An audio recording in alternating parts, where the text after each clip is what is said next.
Hello everyone, and welcome to today's Cambridge University Press ELT webinar. I'm Alistair Horn from Cambridge University Press, and I'll be moderating today's session along with my colleague Charlotte Christopherson. Now, I'm very pleased to welcome as today's presenter, Craig Thaine.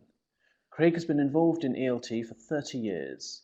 He's Cambridge DTEFLA qualified and also has an MA in Applied Linguistics. He's worked as a teacher and teacher trainer in many different countries, including England, Italy, Egypt, Sweden, and New Zealand. He's currently Director of Teacher Training at Languages International Auckland and is a Cambridge Assessment Teaching Awards assessor for both the CELTA and Delta schemes. Over to you, Craig.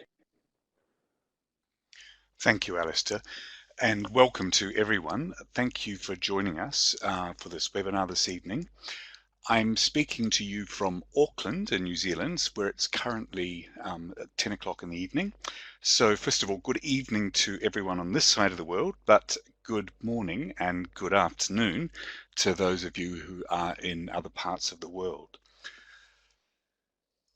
Okay, so tonight we're going to look at learning-orientated assessment and tuning into learners. So looking at the idea of assessment in the lesson when we're teaching.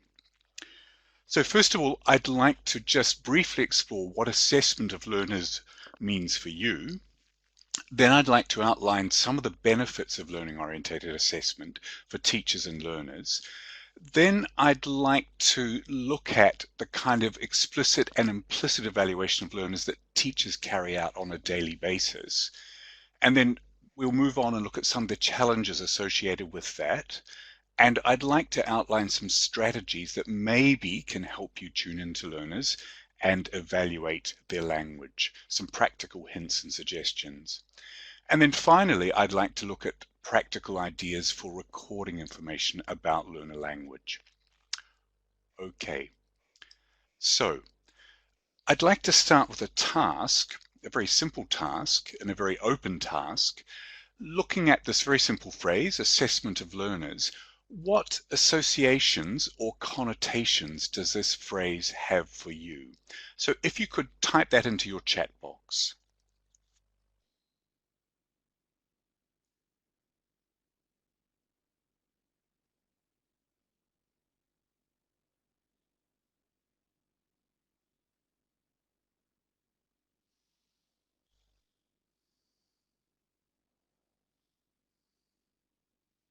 Okay, so we're getting some interesting tests, whether people pass or fail, marks, those kinds of things.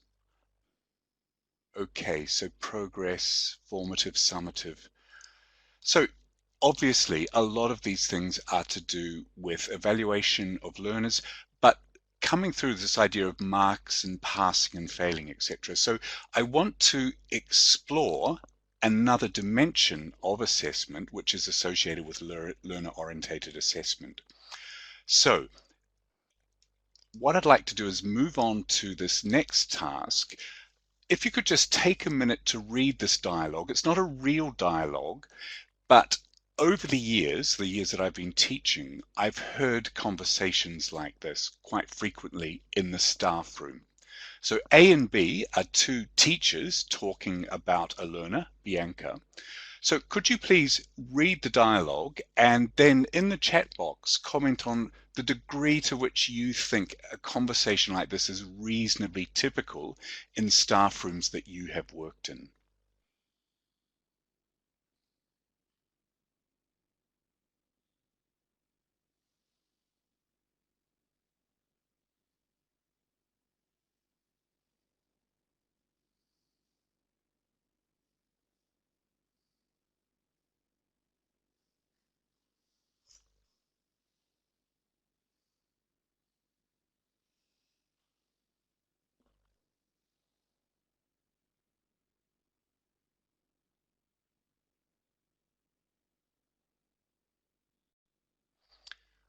Okay, so it seems that for quite a few people, this is a reasonably familiar conversation.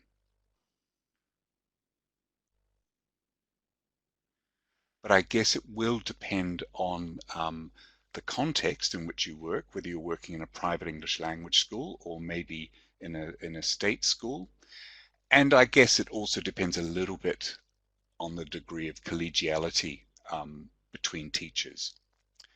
I have to say that in my school here in Auckland, Languages International, conversations of this nature are very, very, very frequent.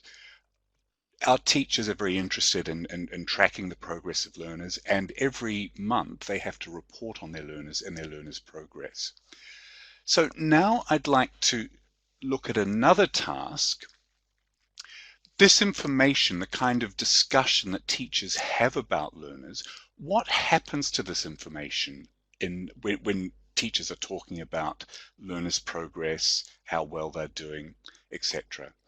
So can you look at these options, A, B, C, D, E, and decide which one or which ones, there may be more than one, is applicable to your context? What normally happens to that information? So you can just, in fact, type the letter. That might be easier.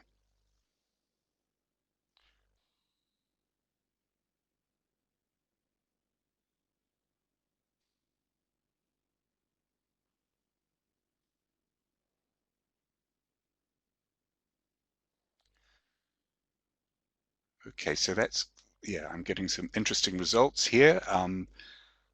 There's a very nice little graph which is giving percentages. At the moment, the most popular option by a long shot is B. The teacher's concerned, keep it in mind. So we'll just wait and see if we get some more replies.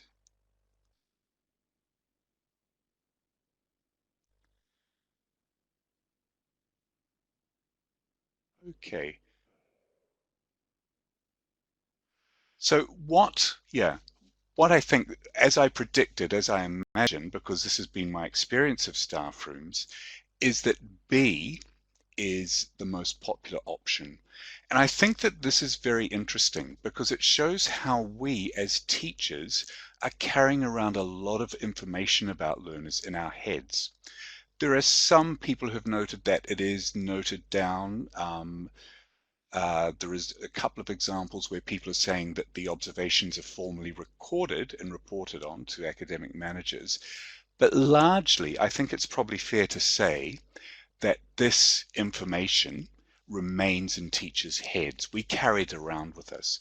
So one of the things that we're going to look at tonight is this evaluation that we're doing with learners all the time. The kinds of discussions that we have with colleagues are useful bits of information, and learning-orientated assessment is a way of perhaps being able to capture that information and use it in a way that's beneficial for yourself, the teacher, but also ultimately for the learners. So I've made reference to learning-oriented assessment, or LOA as it's called. Now it's a fairly recent view of assessment, let's say, of looking at learner assessment. And what it's aiming to do is to link assessment and evaluation. Someone asked before if there's a difference. In this talk, I'm going to use those terms synonymously, evaluation and assessment. It's not an aim of the talk to make a fine distinction between those two. So what learning-oriented assessment is doing is trying to link assessment to learners' developing needs. And the key point is that it acknowledges teachers' ongoing judgment and evaluation of learners. So it's saying that the kinds of information that is being shared in these staff room conversations are of value and can play a part in the way that we report on learners, but also, more importantly perhaps, on the way that we help our learners develop their language competence.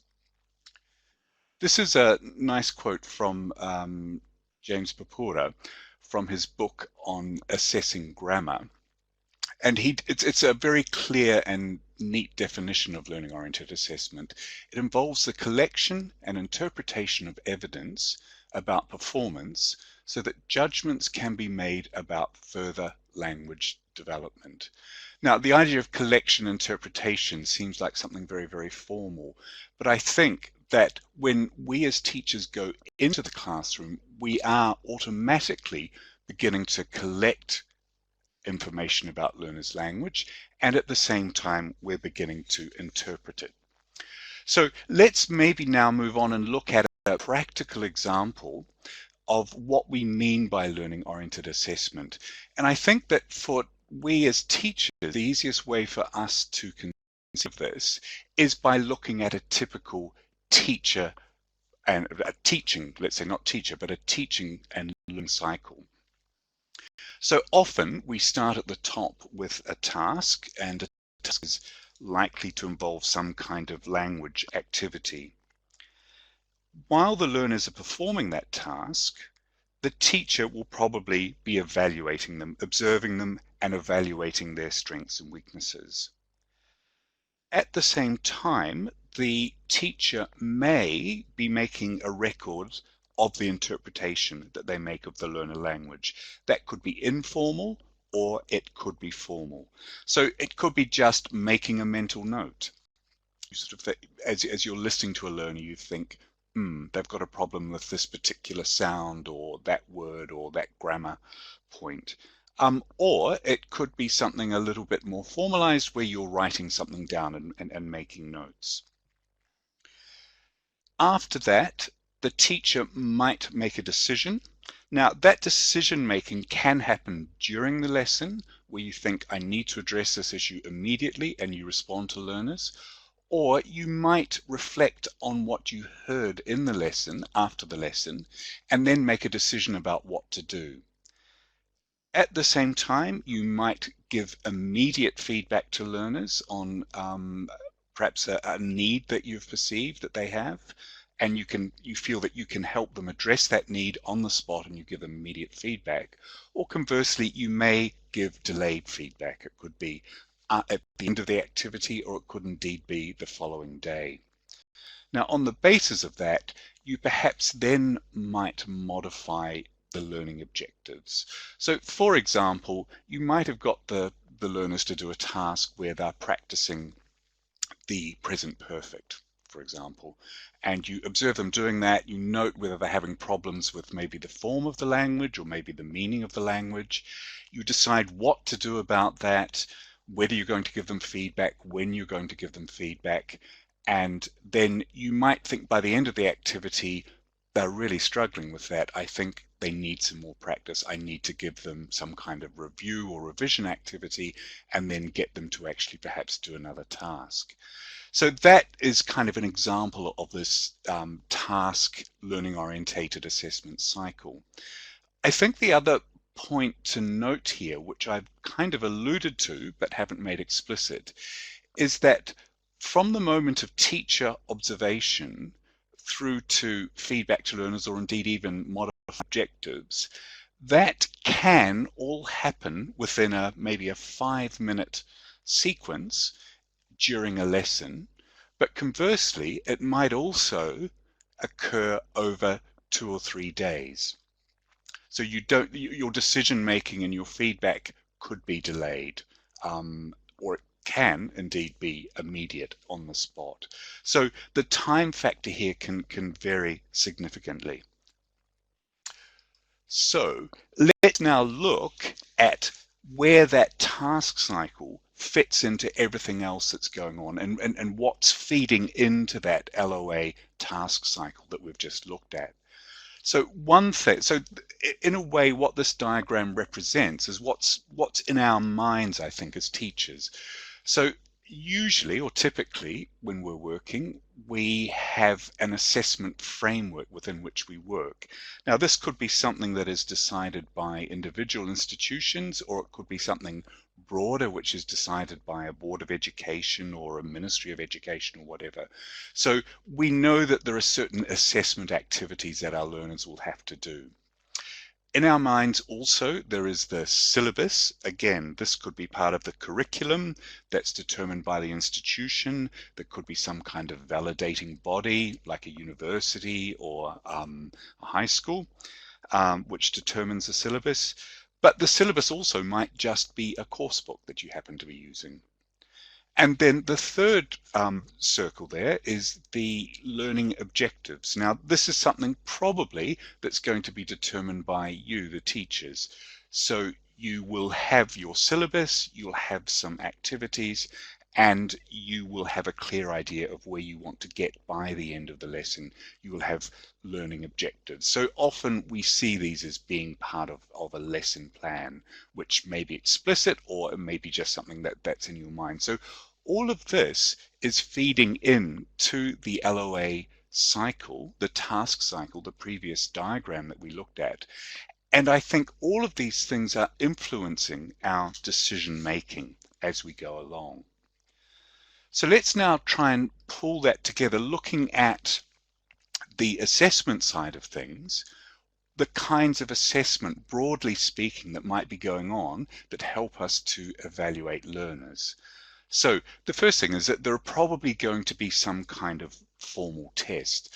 So for example, at my school here in Auckland, we have to test our students every month, every 4 weeks. They have a formal test so that we can monitor their progress, but also we need to be able to report to learners and also report to academic management, who then have to report to other agencies. So that's a more formal test. And then also we have learners who are perhaps doing exam classes like Cambridge exams or IELTS or something along those lines. At the same time, teachers will often have informal tests. So these could be like weekly revision tests or weekly progress tests, where the teacher is trying to see how the learners are doing. Now, what we've been looking at so far with learning-oriented assessment is this idea of teacher interpretation. So what learning-oriented assessment, or LOA, is saying is that this all feeds into evaluation of learners. So informal tests, formal tests, but also the interpretation that the assessment and evaluation and interpretation of learners that goes on during the lesson. Well, I should say really the interpretation of their language strengths and weaknesses rather than the learners themselves. All of that feeds in, and LOA in effect is saying that our interpretation is also valid and useful information. So let's just sum up this part of the webinar about learning-oriented assessment. So what it's trying to do, it's trying to emphasize teacher interpretation of learner language and behavior. Now, up until this point, I've talked a lot about language and vocabulary and grammar and things like that. When I say behavior, what I'm thinking of are how learners perform skills. So for example, how quickly they read a text. So what are their reading skills like? So that will tell us something about their reading skills. Or we might look at how they interact when they speak with other learners. So we're looking at their speaking skills. So this means that assessment is oriented towards learning, as we saw in that task cycle, where we're modifying the objectives. Now, why are we modifying the objectives? We're doing that because we think, okay, they need more help, they need more practice, or indeed, maybe they don't. We might look at them perform a task and think, okay, they're doing that really well, so we can move on to something new. So in effect, we're oriented towards their learning. We're bearing that in mind and deciding what they need to do next. So what this means is that assessment is seen as part of the learning process. So going back to some of the comments that you initially typed into the box, a lot of it was to do with, formative, summative, marks, fail, pass, those kinds of things. So these are all kind of barrier issues where we're saying, okay, you're above or below the level, you've passed or failed, you've got a good mark or whatever. So what learning-oriented assessment is doing is saying that assessment is also part of the learning process. So we're evaluating learners in order to help their learning to develop their language competence. So it's not, learning-oriented assessment is not something that happens at the end of the course. It's happening all the time. In effect, it's really happening every time we step into a classroom. And I think that it's not something new for you as teachers. I suspect it's probably something that you do every day. So learning-oriented assessment is creating a framework for what is fairly normal, typical teacher behavior. So I hope that makes it a little bit less mysterious for you. Okay, so why is it of benefit to teachers? Well, as I've kind of mentioned so far, it validates the kind of thinking and talking that we do on a daily basis. So in effect, the kinds of conversations that we looked at in the example dialogue at the beginning of the webinar. The other thing about LOA, it provides a context for the judgments, interpretations that we do make. So going back to this diagram of where we looked at formal tests, informal tests, and teacher interpretation. So LOA allows us to see how our judgments fit into that broader assessment framework. It also highlights the value of keeping a record of learner progress. And later on in the webinar, we're going to look at a few examples of that. At the same time, sorry, there are slides here. I'm losing track of them. Here we go. At the same time, it allows us to fine-tune our learning objectives for our learners. So if we are tuning into learners and listening to their language and evaluating in that way, and then modifying the objectives, hopefully in modifying the objectives, we are also fine-tuning what learners need to do next. And then it perhaps, if we're thinking about learning-oriented assessment in this slightly more structured way, it perhaps will encourage us to tune into learners more during the lesson. And we're going to look at how we can do that a little bit later on. So those are the benefits for the teachers. What about the learners? Okay, it means that they are constantly getting feedback on their language competence. So if we're thinking about learners and tuning into them constantly and giving them feedback, hopefully we're giving them better feedback and maybe more frequent feedback. It is perhaps less threatening than typical end of the month test. I know for a fact that when we carry out the 4-weekly test at my school, the learners in our school get very, very nervous. It's because the test is normally on a Monday, and on a Friday they're already beginning to panic. So if assessment and evaluation is ongoing, then perhaps it is less threatening than this kind of monthly test. I think it's probably more likely to result in learners working at a level of challenge that is appropriate for them. So if we are listening, tuning into learners, listening to their language, modifying our objectives, we will probably make things easier or more difficult in relation to what we've actually heard. And then finally, it helps them to set their own learning objectives. So if we are very aware of what their strengths and weaknesses are and we're able to talk to them about it, well, then they can actually begin to set their own learning objectives, which indeed in turn could help them develop more independence as learners, and that they can take responsibility for their own learning for some degree. So I think that you can see from this that with LOA there are benefits for both teachers and learners. Okay. So back to another task. What are different ways that teachers evaluate and assess learners' language and their language ability during the course of a lesson?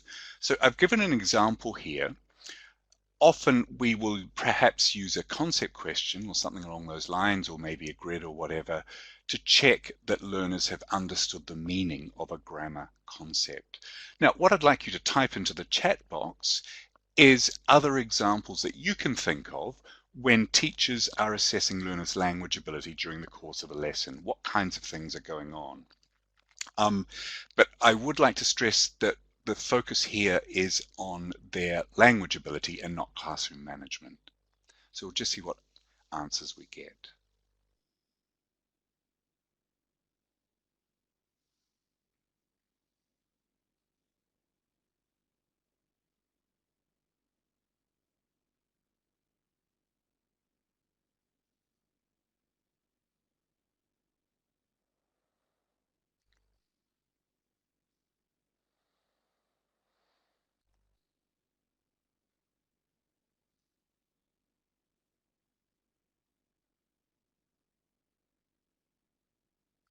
Okay, so far we've got things like pronunciation, using concept questions. Nice one there, frequency of hesitations and pauses to do with speaking skills. Vocabulary. Okay, what they need to do.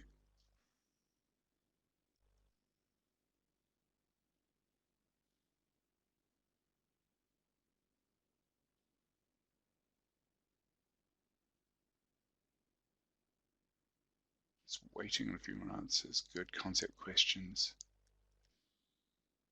Great, so some fantastic answers there, thank you.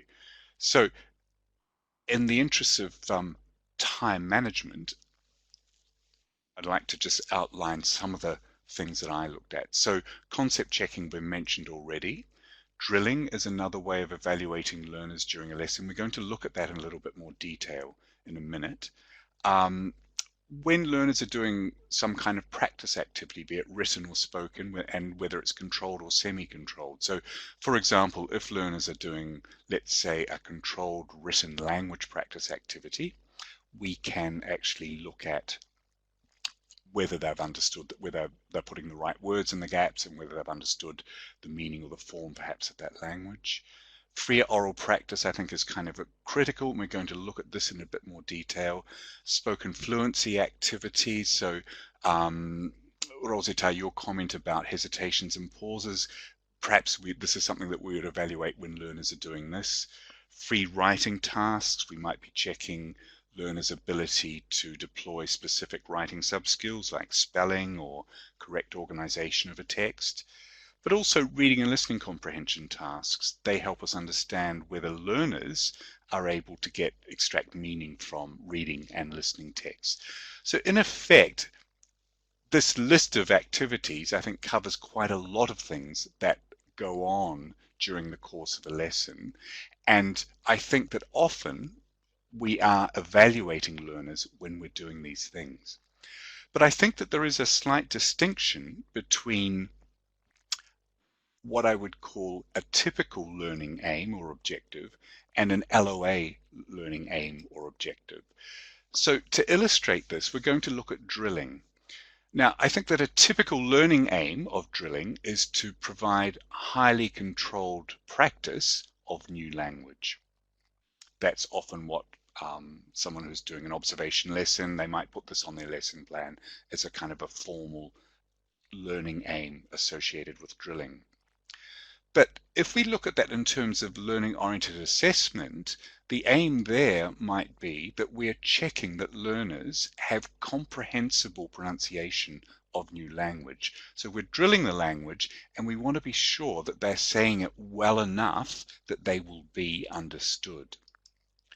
So, as I said before, we're going to look at a little bit more detail at freer oral practice, because I think this is where things get tricky in terms of tuning into learners, and we're going to move on and look at some practical examples to help you with that. So what I've included here is a typical learning aim to provide learners with an opportunity to use new target language in a meaningful context. What I'd like you to think about, and again, if you could perhaps type your answers into the chat box, is what an LOA aim might be for freer oral practice of some kind of grammar or vocabulary.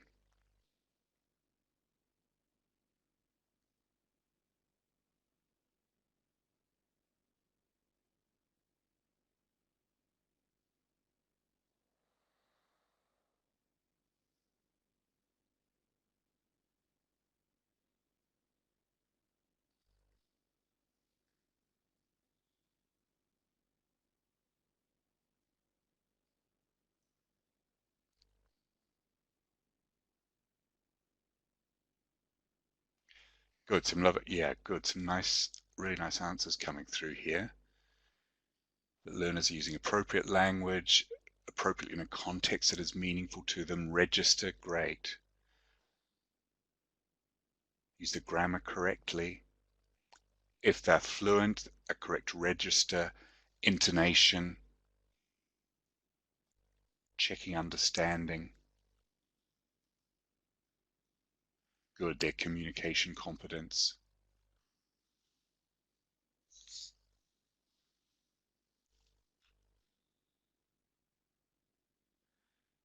And nice comment, they're looking for opportunities for the next steps in language development.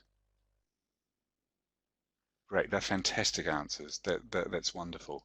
And in fact, I think I've got them all. These were the ideas that I had.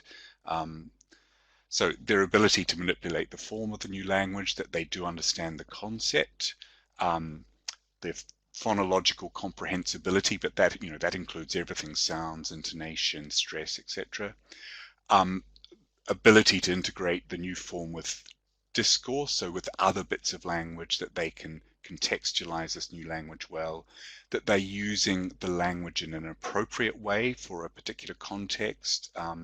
This would also include things like formality, whether it's informal or informal, the actual style of the language, and then their interactional skills, so things like turn taking and interrupting, giving feedback, things like that. So that is, and I think, yeah, I've covered most of those, and your comments are all there. So that's fantastic. That's really, really good. So one of the things that is difficult, I think, when learners are conducting a freer oral practice activity, so something like maybe a role play or discussion, or maybe just talking in pairs, discussing issues or telling stories, what are some of the challenges associated with tuning into learners and evaluating their language during freer oral practice? So the first one that came to my mind is a noisy classroom. So maybe if you could share with each other the kinds of challenges that you have had in terms of trying to tune into learners when they're doing that kind of activity. Yeah, a large number of students in the classroom. They don't listen to each other. Yes. They're reluctant to speak up and vocalize. Yeah, they get off topic. But also maybe think about some of the challenges for you, the teacher, in order to be able to tune into their language.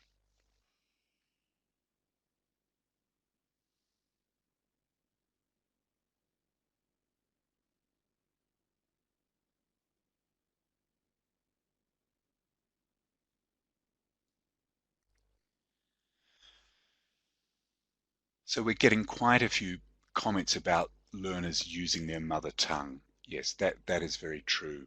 And that takes quite careful management. I remember years ago when I was teaching in Italy, and I can speak Italian myself, I'd often write down some of the comments that they were making in Italian, and I'd write them on the whiteboard and get them to translate them, which they could all do perfectly well. And then a learner would eventually realize that it was the language that they used the whole time. So I made the point that, well, if you know how to say this in English, please use English when you're working in pairs.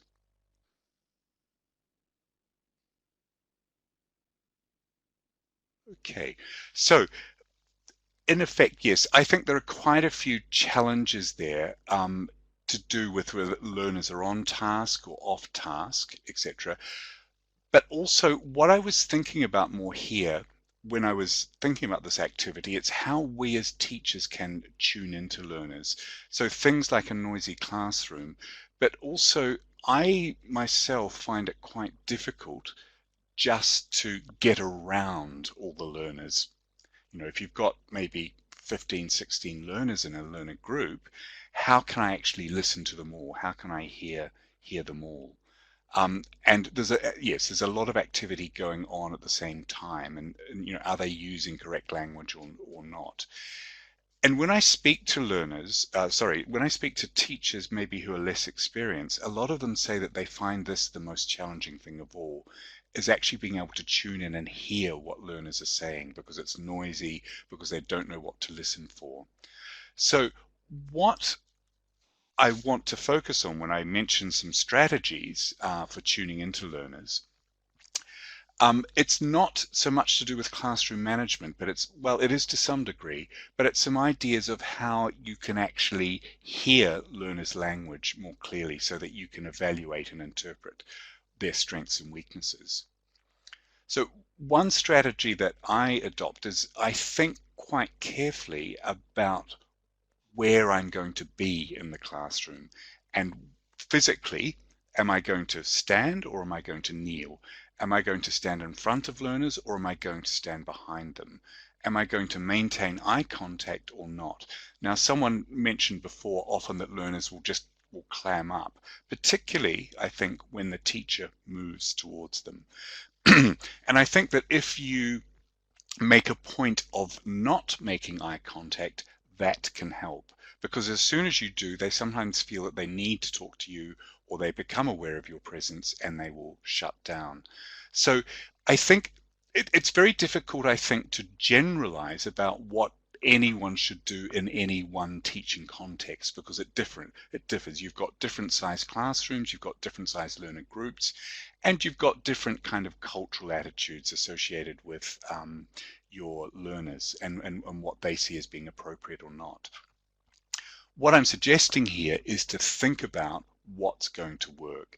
What's, in terms of your physical presence in the classroom, what's going to be the best way that will enable you to actually tune in to learners. Another idea is deciding on your approach to feedback. Do you want it to be immediate? Or do you want to write it down and think about it and maybe give feedback later? Or do you want to do a combination of both? I know that when I first started teaching, I found it very, very difficult to diagnose exactly what the language problem was. I knew there was an error, but I often didn't know how to address that error, how to say what the problem was, what it should have been, etc., etc., etc. And so I quickly learned that it was a good idea to make a note, go away, think about it, maybe ask someone, a more experienced colleague, for some help, and then give feedback. So I think, again, it pays to think about these things before you do freer oral practice activities. Another thing that I think is often problematic is that there's this great wash of language when learners are all engaged in a discussion or a role play or whatever. And it can be very, very difficult to work out, okay, what should I be listening for? And I think it can help enormously if you think carefully before the activity exactly what grammar or vocabulary or pronunciation features or interaction strategies or whatever it is that you want to focus on that you want to listen for. So then you think, okay, I'm just going to listen for examples of the past continuous in this activity. So tune only into that language there and listen for that language and how well learners are doing. And I think that that can take a lot of stress off you if you are focused about the language that you listen to. Another strategy is to target certain learners during specific activities. So if during the course of a 2-hour lesson you might do maybe 3 or more practice activities, and for the first activity you focus on 6 learners, for the next activity you focus on another 6 learners, and then for the third activity you focus on another 6 learners. That means by the end of the lesson you in fact will have tuned in to all 18 learners if you've got 18 in your learner group. Because I think that sometimes teachers, and I certainly have felt this myself, that you feel that you have to get round the classroom and listen to absolutely everyone in every activity. And sometimes it's just not possible because there are too many learners. So I think that if you can actually plan the way that you tune in and think, okay, I'm only going to listen to a certain number of learners for each activity, that can take some of that stress off. Another possibility is that you can just listen and form an impression and then maybe get 2 representative pairs of students to perform their activity for the rest of the class, and you can give constructive feedback on this.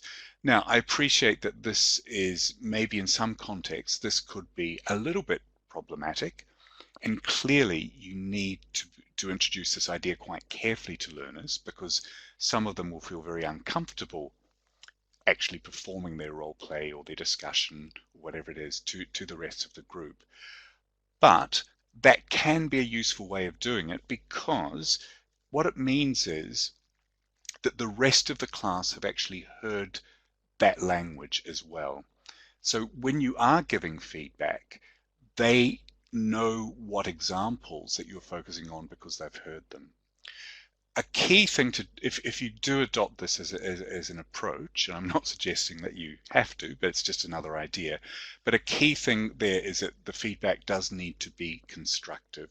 So if you get learners to do that, don't just comment on the things that they got wrong. It's really important that you focus on the things that they did well and praise them for it.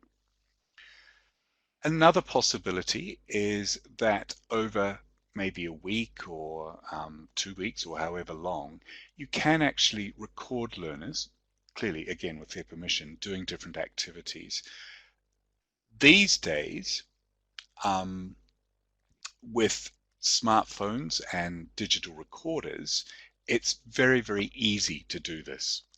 Things are much more portable and mobile. This means that you can listen to learners' oral language outside class time, which in effect is the same thing as marking written work. It's not hugely different. However, again, I appreciate that in some contexts that is going to be difficult. There could be issues to do with permission, but that is an idea that may work for some of you. And then finally, another thing is that learners can actually record themselves outside classroom time. You can set it maybe as a homework activity that they do a spoken activity and they record themselves and they bring an excerpt, perhaps to a tutorial, and then you can listen to that, give them feedback on it, comment on the strengths and weaknesses, and then maybe give them ideas that they can work on. Okay, so again, with this last idea, like the one before it, it's really important that you praise as much as you give developmental feedback. So what I've tried to outline here are just some strategies for tuning into learners so that you can perhaps do it a little bit more easily, because it is difficult. I still find it difficult. I've been teaching for 30 years, but actually listening into learners' language when they're all busy doing a freer oral practice activity, I find takes a lot of concentration. And I've found that the best way to do this is to plan how I'm going to do it and adopt a strategy depending on the kind of activity and the learner group I've got. So what are we going to do with all this evidence that we gather on learner language? What I'm going to do is just talk you through I would say probably a very low-tech approach to this. It's a little bit laborious, but it is a way of doing it, and there's a rationale behind it. So during the course of a lesson, you might have something like this. You might have a page on a pad where you've got boxes with learners' names in it, and during the course of the lesson, you might pick up things and just note things down. So notice that some of these points are developmental needs, they're errors, but some of them are things that learners have actually done well. This is a mocked up example, but I have sometimes kept these kinds of notes during a lesson. Then, moving from that, something that you can do is at maybe the end of a week or 2 weeks, is then to actually just do a grid-like summary like this. And again, this doesn't require a sophisticated learning management system. It can very simply be done on a Word document. Why do something like this? I think in a lot of contexts these days, people or teachers have to report on their learners. And you often have to write a paragraph, or you have to give examples of strengths and weaknesses, etc. So this is aiming to take the notes that you made in the classroom and maybe also thinking about the conversations that go on in staff rooms and note down some of this language. Just make very, very brief notes. Then if you've got this, you've actually got some useful material and some tangible data on which to base some kind of report. So, for example, in my school, every 4 weeks, we need to produce a report of this nature where we report on the test scores. So you can see the test scores there along the top, and then the paragraph, which in a way is a record of the kind of conversation that teachers might have had together in the staff room, where you are feeding back to the learner. Our teachers often find writing these reports a bit of a chore and a bore, and they often think that they're not quite sure what to say. So this is where the grid in the previous slide can be really, really useful. If you've got that information, that data there, it can make this report writing far more straightforward and easier to use. And then finally, this might translate into some kind of formal document like the one that we've got here, which reports on a learner's competence. The descriptors here are based on the Council of Europe framework descriptors, but the information that we've seen, the notes from the classroom, the weekly or fortnightly grid, the monthly reports, all feed into this document here. Okay, so this, I've worked through a series of different steps of how you can capture the information that you get during a lesson in order to be able to report on it in some ways. So the reporting might be to some kind of body, but probably it's going to be to the learner, and they often appreciate enormously this kind of reporting. So that's one way that you can do it, which is very low tech. I'm now going to talk about a course, a new Cambridge English course, Empower, Cambridge English Empower, that I've been working on for the past 18 months or so. It's a general English course. It's just a straightforward general English course, but I think it's probably the first of its kind that has its own assessment package. And in effect, the course and the assessment package and the learning management system that go with it have been designed to support an LOA approach to teaching. So the lessons and the assessment activities, they fit quite neatly into that task cycle that you saw right at the beginning of the presentation. So they've been designed to fit that quite neatly. The other benefit of Empower is that the course and assessment package come together with a learning management system. So this series of documents that I've just shown you in terms of making notes, recording on a graph, generating reports, etc., that is all included in a learning management system, and it means that teachers can streamline that process and do away with a lot of documentation, because they can actually just report on that or feed information into the learning management system, and that will help them. And it will also generate reports for learners as well, which is nice. So the learning management system will be available online with the course, and it will track learners' test results and their progress. And as you can see there, it will do it for individual learners, but also for groups of learners. And it means that you can make notes on the basis of your classroom observations, and you can produce reports, and there are lots of web tools, blogs, wikis, and forums, and things like that. So the idea behind Cambridge English Empower is that you have a course book, an assessment package, and a learning management system which facilitates learning-orientated assessment. So what we've looked at today is how learning-oriented assessment fits within a broader assessment framework. We've looked at how it makes explicit the kind of evaluation that we as teachers are doing on a daily basis. And we've also looked at some different ways to tune into learner language, some strategies of how you can make that a little bit easier. And also we've looked at different ideas about how you can record that information about learner language and behavior so that you can generate reports, but more importantly, give feedback to learners so that you're helping them and helping develop their language competence. All right, so that is the end of the webinar, and I believe we've got about 10 minutes left for questions. Indeed we have, Craig. Thank you very much for that. And we've got the first question in already from Ian Stanley, who'd like to know more about how LOA differs from assessment for learning. I'm not sure of the formal definition of assessment for learning, but if I actually just tease out those words, assessment for learning, I would say that there's almost no difference whatsoever, because learning-oriented assessment, in effect, is assessment for learning. The only other difference, perhaps, is that the assessment for learning, I guess, suggests that there might be more formal assessment going on for learning, and maybe, I'm not aware of the theory behind AFL, but it could mean that there is perhaps less of a focus on teacher evaluation in the lesson as we've looked at. So yeah, so that's about the only difference that I could perceive. But just teasing out that concept of assessment for learning, I would say they're very, very, very similar.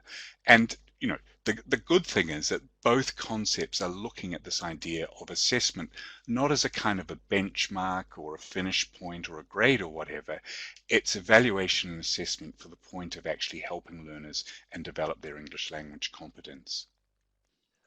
Okay, thanks. So a question actually now about Cambridge English in Power from Rosita Tazi, who says that seen the sample course book on Empower, and do students have to be registered on the site to be able to get feedback on their performance? Yes, I believe they do. I think I'm not. I have to confess that I am only a lowly author, and I'm not sure of the mechanics of some of the registration and the LMS and how that actually works in practice. But I believe, I may be wrong, I hope I'm not wrong, but I think that what learners would do is they would register, or their teacher would register when they have the assessment package. And I think the teacher would manage that. So there'd be individual registration of the learners, but in a learner group, and the teacher would have to manage that. Yeah, my colleague Charlotte has just mentioned in the chat that students are provided with online access with their course books, and the teacher can manage the class online using the learning management system. Fantastic. Thank you, Charlotte. Okay. Question from Mohammed Lamin Hassan. How do you assess and evaluate at the same time? Do you find that quite difficult? It is very, very, very difficult.